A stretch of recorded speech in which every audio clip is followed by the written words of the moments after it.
Friska Clarissa. Mensesnek Prasetyo Hadi mengungkap pesan Megawati saat bertemu Sufmi Dasko pekan lalu. Mega meminta pihaknya menjaga Presiden Prabowo. Sementara PDI Perjuangan melihat pertemuan Mega dan Dasko sebagai tindak lanjut dari pertemuan Mega Prabowo awal Juni lalu. Menteri Sekretaris Negara sekaligus juru bicara Presiden Prasetyo Hadi mengungkap isi pertemuan antara Presiden kelima RI yang juga Ketua Umum PDIP Megawati Soekarno Putri dengan Ketua Harian Partai Gerindra Sufmi Dasko Ahmad beberapa waktu lalu. Prasetyo bilang Megawati berpesan agar pihaknya menjaga Presiden Prabowo Subianto dalam menjalankan pemerintahan. Mega juga meminta semua pihak menjaga kekompakan dan saling mendukung satu sama lain. Apa itu ya, Mas? Kemarin kan sudah saya sampaikan, pesannya adalah jaga Pak Prabowo, jaga beliau pemerintahan ini supaya berjalan dengan baik, ya, saling mendukung satu sama lain, jaga kekompakan, jaga persatuan. Beliau sebagai presiden memberikan masukan seperti itu. Sementara politisi PDIP Arya Bima menilai pertemuan Megawati dengan Ketua Harian Gerindra Sufmi Dasko Ahmad merupakan tindak lanjut dari pertemuan dengan Presiden Prabowo Subianto. Jadi Mas Dasko sama Mas Pras kemarin ketemu dengan Ibu Mega merupakan follow up dari pertemuan Pak Prabowo dengan Ibu, pasti akan memberikan warna kesejukan iklim politik dan iklim demokrasi saat ini. Mengingat kita menghadapi ancaman ekonomi global dan nasional yang tidak mudah.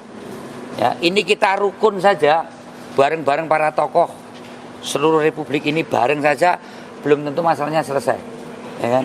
Jadi saya melihat pertemuan itu sangat positif, akan memberikan iklim investasi, ada jaminan suasana kesejukan republik bangsa ini ke depan itu tidak congkrah. Pekan lalu, Ketua Harian Gerindra Sufmi Dasko Ahmad bertemu dengan Presiden kelima RI yang juga Ketua Umum PDIP Megawati Soekarno Putri. Pertemuan berlangsung di kediaman Megawati di Jalan Teuku Umar, Menteng, Jakarta Pusat. Pertemuan ini berlangsung tidak berselang lama dari pertemuan Prabowo dan Megawati di acara peringatan Hari Kelahiran Pancasila 2 Juni lalu. Tim Liputan Kompas TV. Kita ulas makna pesan Megawati saat bertemu Ketua Harian Gerindra Sufmi Dasko Ahmad bersama juru bicara PDIP Ansi Lema, politisi Golkar Nurdin Halid, dan pengamat politik Ray Rangkuti. Selamat malam Bapak-Bapak yang wajahnya cerah sekali ya membahas tema ini tampaknya. Waalaikumsalam warahmatullahi wabarakatuh. Saya ke Bung Ray dulu. Ini pesan jaga Pak Prabowo maknanya apa ya Bung Ray? Apalagi jaga. Itu kan ada kesan perhatian lebih dari Bu Mega. Pesan sebalik itu kan harus berangkat dari apa sih yang isi pertemuan mereka sebelumnya gitu. Nah ini yang menjadi rahasia sehingga Ibu sampai kepada pesan sebaiknya menjaga Pak Prabowo, sebaiknya kompak dan sebagainya gitu. Nah, saya tidak tahu apa itu sehingga Ibu sampai pada ucapan itu gitu loh. Kan kalau kita misalnya mencoba mengurutnya ke belakang, mungkin ada informasi tentang ini, tentang itu yang sampai kepada Ibu Mega melalui dua utusan Pak Prabowo ini gitu, sehingga respon Ibu Mega mengatakan ya kompaklah dan kira-kira gitu, jagalah persatuan, ya jagalah Pak Prabowo gitu, alias apa gitu. Respon Ibu Mega yang mengatakan janganlah Prabowo kompaklah itu, apakah itu menandakan ada sesuatu yang terjadi di lingkaran koalisinya Pak Prabowo gitu. Itu petandanya sehingga responnya Ibu jaga Pak Prabowo nya dijaga. Kan kalau kalimat Pak Prabowo nya dijaga, memang ada apa dengan Pak Prabowo sehingga keluar kalimat dari Ibu Mega itu Pak Prabowo nya dijaga. Nah ini yang kita belum tahu. Berarti Bung Ray bisa ada variabel apa dan siapa kalau bicara soal jaga? Ya itu yang kita belum tahu ini sebetulnya apa yang pernah terjadi kalau benar itu ya asumsinya sehingga respon Ibu Mega ke dua utusan Pak Prabowo ini jaga Pak Prabowo-nya gitu, apakah sedang terjadi sesuatu yang mungkin dirasakan konfliktual di lingkaran istana negara sekarang ini. Itu ini ya pertanyaannya sehingga jawab Ibu, respon Ibu ya itu tadi ya kan misalnya kan kalau kita datang ke orang lain salam ya dari si Anu, kan jawaban kita ya salam balik ya gitu ya. Ya, baik-baik Diajak kalau si Anu, ya, saya sehat-sehat bisa. ya Tapi gitu kan ya. Iya, kalau penyampaiannya gini, ya tentu jawabannya seperti mungkin yang disampaikan oleh Ibu Mega. Oke. Oke, jaga loh ya, Pak Prabowo ini harus dijaga kan. Nah, kalau Bung Ansi, bagaimana menyampaikan? Kalau kita katakan ya kisi-kisi dari pesan yang sebenarnya ingin disampaikan jaga Pak Prabowo ini disampaikan PDI Perjuangan yang ada di luar lingkaran pemerintahan, Bung Ansi. Kalau isi detailnya pasti nggak akan dikasih tahu. Nanti Bung Ansi bisa dicubit sama DPP kalau bocorin. Tapi intinya apa yang bisa kita baca? Ya, Friska, ini dalam perspektif komunikasi politik ini semua unsur terpenuhi. Pemberi pesan adalah Ibu Mega. Pesannya jelas, jaga Presiden Prabowo, medianya itu adalah Mensesnek, dan kemudian penerima pesan atau receivernya ini adalah Presiden Prabowo. Ya. Pesannya itu adalah disebutkan jaga Presiden Prabowo. Kami ingin menegaskan bahwa walaupun PDI Perjuangan hari ini berada di luar pemerintahan, tetapi kami punya kepentingan bahwa pemerintahan Presiden Prabowo ini dan seluruh jajaran kabinetnya itu bisa bekerja secara baik untuk mewujudkan ekspektasi, visi, misi, dan juga program kerja dari pemerintahan Presiden Prabowo. Kami walaupun berada di luar kekuasaan, tentu memainkan peran checks and balances untuk memastikan bahwa kita secara bersama-sama itu bergotong royong bisa membangun bangsa ini. Karena itu kalau ditanya, apa sesungguhnya pesan dari Ibu Mega? Ya, pesan dari Ibu Mega adalah jaga Presiden Prabowo, agar iklim kerja kondusif, agar Presiden Prabowo bisa menjalankan tugas dengan baik, mewujudkan visi, misi, dan orientasi program kerja serta kebijakan-kebijakannya itu dilakukan secara baik. Ilustrasi sederhananya begini, Presiden Prabowo ini adalah seorang leader, ibarat konduktor yang memimpin sebuah orkestrasi. Dan sebagai konduktor tentu leader ini harus bisa memainkan peran memimpin semua yang mereka termasuk di dalamnya ini bekerja dengan baik. Maka ada 3 unsur penting yang harusnya bisa diwujudkan oleh Presiden Prabowo dan kabinetnya. Jaga Presiden Prabowo yang pertama adalah jaga soliditas kabinet dan pemerintahan ini. Hari ini kita sudah masuk dalam era baru. New era has already come. Presidennya namanya Presiden Prabowo Subianto. Maka yang namanya menteri, para pembantu presiden itu harus betul-betul menunjukkan loyalitas mutlak kepada Presiden Prabowo Subianto. Tidak boleh ada loyalitas ganda atau loyalitas yang lain. Loyalitas ini juga membutuhkan yang namanya soliditas, kekompakan dari jajaran kabinet ini. Betul-betul soliditas, betul-betul kompak, betul-betul guyup, betul-betul pejal ya konteks kabinet ini. Dan kalau loyalitasnya ada, soliditasnya bisa dijaga, maka efektivitas kerja untuk mewujudkan visi ya, dalam aksi implementasinya itu bisa akan menjadi lebih baik. Jadi pesan yang sebenarnya adalah bahwa jaga Presiden Prabowo berarti jaga visi beliau dalam implementasi kerja di lapangan. Jadi jaga visi, loyalitas, dan soliditas. Pak Nurdin, Bang Nurdin, emangnya ada tanda-tanda tidak loyalnya para menteri misalnya di kabinet ataupun tidak solidnya kabinet sehingga harus ada pernyataan Bu Mega yang mengatakan jaga Pak Prabowo? Saya kira bangsa kita bangsa yang besar, ya. Kita menghadapi berbagai tantangan, baik tantangan dalam negeri maupun tantangan itu, maka persatuan dan kesatuan itu adalah salah satu faktor kunci dalam proses berbangsa, bernegara, masyarakat. Maka semakin sering para pemimpin bisa bertemu, baik silaturahmi politik maupun silaturahmi lainnya, itu harus semakin bagus. Nah, pertemuan antara Pak Dasko dengan Ibu Mega itu memberikan pesan positif dalam proses demokrasi kita, memberikan pesan positif dalam proses berbangsa, bermasyarakat, dan bernegara.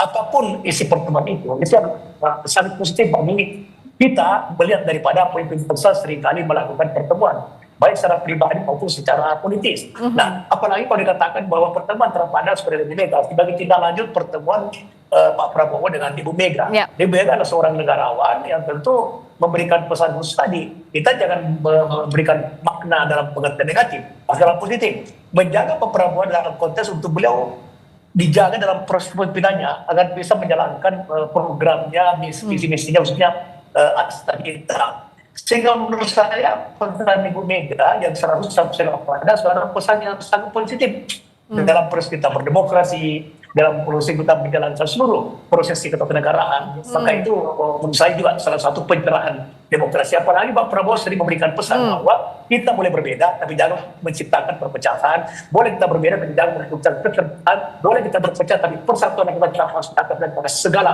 untuk kepentingan baik kepentingan Tuhan, kepentingan golongan, kepentingan negara bangsa di atas dan segala.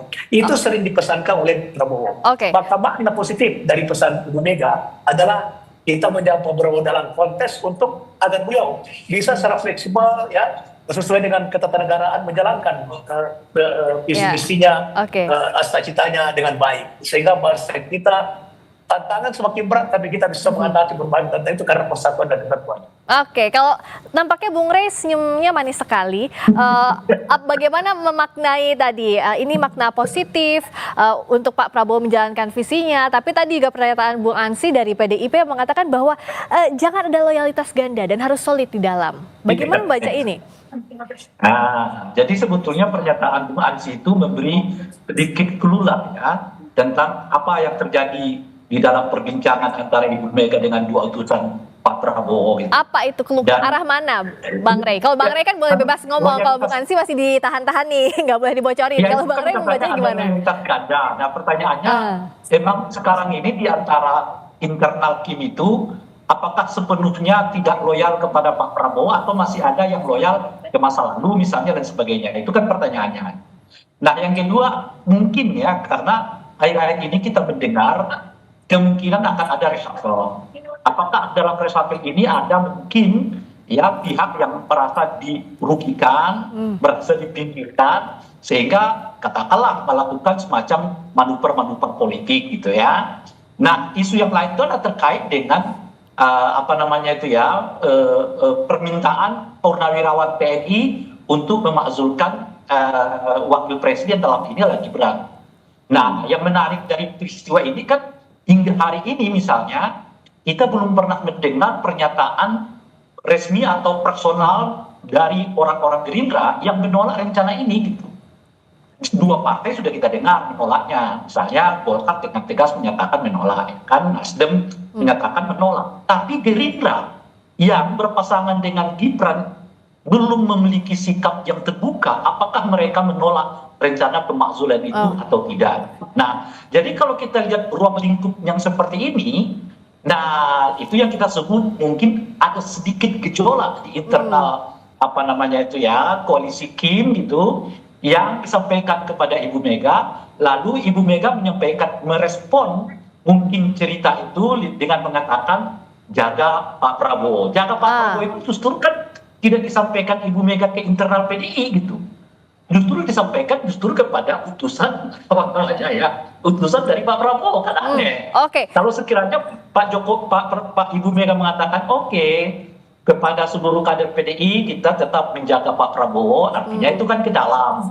Ini justru bertanya kepada orang yang datang ya kan ke Ibu Mega yang membawa pesan dari Pak Prabowo. Respon baliknya adalah jaga Pak Prabowo. Jadi jaga itu ditujukan kepada internal di dalam Pak Prabowo, bukan orang di luar gitu loh. Apa iya Bung Ansy begitu? Cukup luas juga konteks yang dijelaskan oleh Bung Rey. Apakah memang seluas itu juga pesannya Bu Mega untuk Pak Prabowo? Ya, pesan itu kan berangkat dari perhatian dan kepedulian. Kami juga melihat bahwa Presiden Prabowo ini harus betul-betul bekerja dan berhasil dalam memimpin kabinetnya. Maka itu kabinet yang bisa bekerja efektif itu kan dasar yang paling utama itu kan betul-betul harus menunjukkan loyalitas kepada presiden. Loyalitas dalam visi dan juga dalam aksi implementasi, kan begitu. Artinya para pembantu presiden, para menteri yang sudah disumpah itu juga harus bekerja betul-betul berdasarkan visi, misi, arah dan orientasi kerja dari Presiden Prabowo Subianto. Karena apa? Karena ini merupakan modal dasar, modal yang utama. Kalau seandainya loyalitas ini bisa terbentuk, maka akan terbangun sebuah iklim yang kondusif secara internal dari kabinet atau pemerintahan ini untuk bisa bekerja. Dan kami atau Ibu Mega, PDI Perjuangan, berharap bahwa para pembantu presiden, para menteri, ini betul-betul bekerja secara cerdas, bekerja keras, bekerja ikhlas, untuk betul-betul mendukung kerja Presiden Prabowo Subianto mensukseskan agenda-agenda pembangunan nasional. Karena beberapa waktu lalu sebenarnya Presiden Prabowo pun juga pernah di momen Lebaran itu pernah menyampaikan pesan kepada Cak Imin, ya, ketika itu yang mengumpulkan sejumlah menteri, beliau menyampaikan rapatkan barisan. Ya, sebenarnya apa yang disampaikan oleh Ibu Mega dan PDI Perjuangan, kami ingin hanya memperkuat hal itu. Kami ingin melihat bahwa kalau kami yang berada di luar kekuasaan ingin memastikan bahwa Presiden Prabowo itu bekerja efektif dan kemudian berhasil, apalagi para pembantunya, kabinetnya, partai-partai yang berada dalam Tapi koalisi PDI Perjuangan tetap tidak mau masuk ke lingkaran kekuasaan. Pilihan politik untuk berada di dalam atau di luar secara definitif itu baru akan kami tentukan pada saat Kongres mendatang. Tetapi sampai detik ini posisi PDI Perjuangan itu berada di luar kekuasaan, memainkan peran sebagai mitra kritis, mitra, berpartner, mengembangkan politik komunikasi terbuka, silaturahmi, tetapi tetap bisa memberikan kritik-kritik konstruktif, tentu dengan pendasaran ilmiah, dengan rasionalitas politik, didukung dengan fakta dan juga data-data yang valid dan akurat. Itu kira-kira pilihan politik PDI sampai detik ini. Kalau Bang Nurdin, sebenarnya kalau di internal koalisi ada yang nggak solid terhadap Pak Prabowo atau ada keterbelahan nggak sih di sana?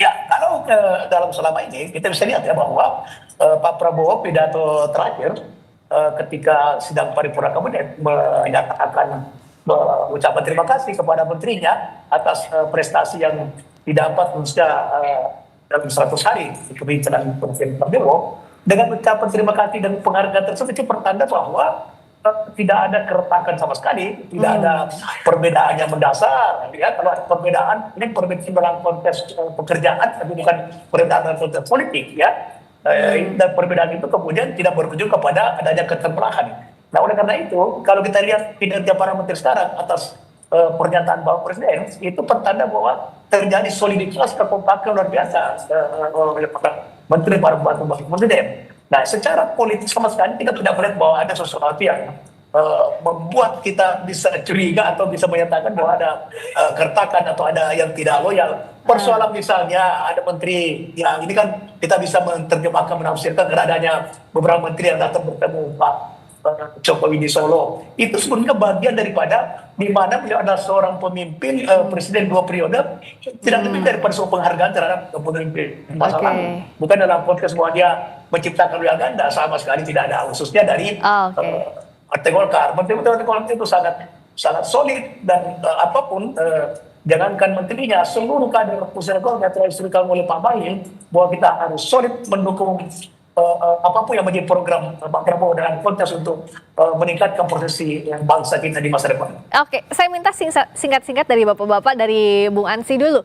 Jadi PDI Perjuangan akan terus menjaga Pak Prabowo, bisa jadi ada kemungkinan di dalam koalisi juga ya, tergantung nanti arah politik pasca Kongres gitu. Bung Ansi, tolong di-unmute dulu. Tampaknya masih termute. Ya. Ya, silakan. Posisi politik PDI Perjuangan itu baru ditentukan di Kongres mendatang. Tetapi hari ini kami masih berada di luar kekuasaan. Yang kedua yang ingin saya tegaskan bahwa apa yang ditunjukkan dalam komunikasi politik beberapa kali antara Presiden Prabowo Subianto dan juga Ibu Megawati Soekarno Putri itu sebagai suatu bentuk teladan kesejukan dalam politik. Kedua tokoh ini sebenarnya merupakan sosok solidarity maker di tingkat elit yang mendorong agar walaupun ada perbedaan itu bisa terus dikomunikasikan secara baik agar tidak terjadi fragmentasi atau pembelahan sosial di tengah masyarakat.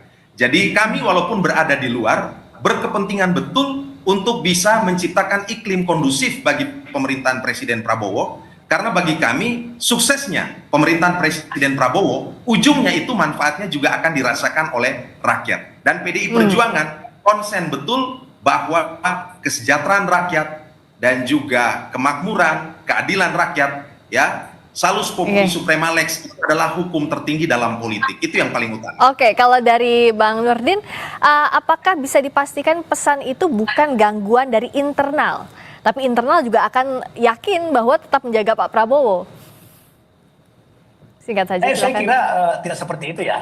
Dan menurut saya posisi politik sahabat kita dari partai PDI Perjuangan itu sangat bagus sekarang, sekalipun di luar kekuasaan, tapi siapapun di kader-kader PDIP di dalam legislatif itu tetap dia kritis tapi konstruktif. Sama sekali saya merasakan ya sebagai salah satu pimpinan Komisi 6 DPR RI, teman-teman PDI Perjuangan itu sangat konsen mendukung program pemerintah, tapi tidak berarti bahwa kemudian kritis konstruktifnya hilang, sama sekali tidak. Saya merasakan teman-teman PDIP itu sangat kritis, tetapi kemudian juga itu sangat konstruktif dan itu dibutuhkan oleh pemerintah. Oleh karena itu, menurut saya posisi politik partai PDI Perjuangan itu sangat baik sekarang. Ini seperti Nasdem juga tidak ada kekuasaan tetap mendukung pemerintah. Dan saya kira itu bagus ya.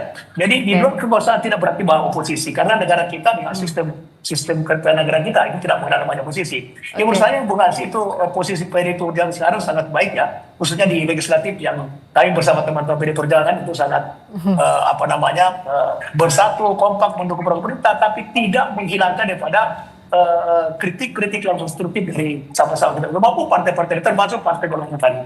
Jadi sekalipun kita dalam koalisi, tetapi kemudian kita hal-hal yang tidak berorientasi kepada kepentingan rakyat tidak mengkritisi dari program tersebut. Oke. Kalau Bung Rey, bagaimana arah dinamika konstelasi politik yang bisa terjadi pasca ini? Dugaan saya mungkin akan ada haluan yang berubah dari Pak Prabowo. Oleh karena itu beliau membutuhkan semacam komunikasi dengan Ibu Mega kalau itulah, kalau ini, kalau itu dan sebagainya. Nah, itu sebetulnya bisa kita lihat dari 5 penanda ya. Penanda pertama tadi disebutkan oleh Bung Ansi, Pak Prabowo mengatakan Caimin rapatkan barisan. Setelah itu Pak Prabowo berkunjung ke Ibu Mega. Sampai sekarang terus berkomunikasi. Yang ketiga, sampai saat ini sudah 2 kali lebaran, Pak Prabowo rasanya belum pernah bertemu kembali secara fisik dengan Pak Jokowi. Yang sebelumnya cukup intensif kan, pertemuan fisiknya gitu ya. Nah, yang keempat, itu pernyataan Ibu Mega ini yang menyebut bahwa jaga Pak Jokowi gitu ya. Yang kelima, jaga Pak Prabowo. Jaga Prabowo gitu ya. Yang kelima ada penanda yang lain itu adalah ketika Pak Prabowo pidato mengatakan saya ini presiden loh, presiden. Nah, kayaknya ada haluan yang akan berubah di masa yang akan datang yang membutuhkan support dari banyak kelompok politik yang boleh jadi di lingkungan internalnya ya tidak terlalu direspon dengan positif gitu. Apakah arah angin akan mengubah haluan politik kapal besar yang ada di bawah naungan nakoda Pak Prabowo? Kita amati sama-sama, kita tunggu kode-kode politik berikutnya. Terima kasih Bung Hansi Lema, juru bicara PDIP. Terima kasih Bang Nurdin Halid, politisi Golkar. Terima kasih Abang Ray Rangkuti, pengamat politik. Terima kasih, selamat malam.